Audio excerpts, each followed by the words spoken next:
வணக்கம் நிகிதா. அதாவது வேளாங்கண்ணி சுனாமி குடியிருப்பு பகுதியில் சூழ்ந்த மழை நீரால் பொதுமக்கள் அவதி அடைந்து வருகிறார்கள். காலை முதல் மழை விடாமல் தொடர்ந்து பெய்து வருவதால் மழை நீரை அகற்றுவதில் தொய்வு அடைந்துள்ளது. பேரூராட்சி நிர்வாகம் சார்பில் ராட்சச இன்ஜின்களை கொண்டு மழை நீரை தற்போது அகற்றி வருகிறார்கள் நிகிதா. அதாவது தென்மேற்கு வங்கக்கடலில் உருவாகியுள்ள டிட்டா புயல் சென்னைக்கு தென்கிழக்கே சுமார் 330 கிலோமீட்டர் தொலைவில் மையம் கொண்டுள்ளது. அதேபோல் வேதாரண்யத்திலிருந்து 90 கிலோமீட்டர் தொலைவில் புயல் மையம் கொண்டுள்ளது.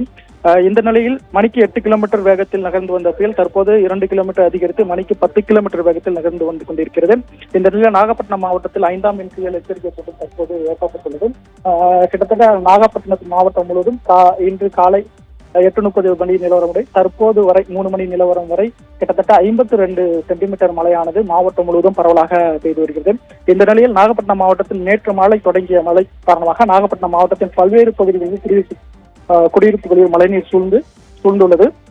இந்த நிலையில் வேளாங்கண்ணி பேரூராட்சிக்கு உட்பட்ட சுனாமி குடியிருப்பு பகுதியில் உள்ள சாலைகளில் மழைநீர் சூழ்ந்து இதனால் பொதுமக்களின் அத்தியாவசிய பொருட்கள் வாங்க கூட செல்ல முடியாமல் முழங்கால் அளவிற்கு தண்ணீர் தேங்கியுள்ளது. இதனால் பொதுமக்கள் மிகவும் சிரமத்திற்கு ஆளாகி வருகின்றனர்.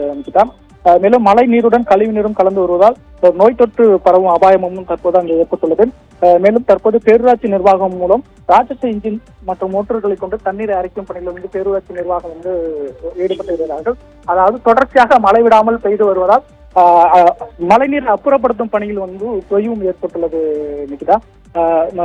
தற்போது அங்கு உள்ள வீடுகளில் தண்ணீர் புகாத அளவிற்கு தண்ணீர் அகற்றப்பட்டு வருவதாக பேரூராட்சி நிர்வாகம் சார்பில் தெரிவிக்கப்பட்டுள்ளது நிகிதா.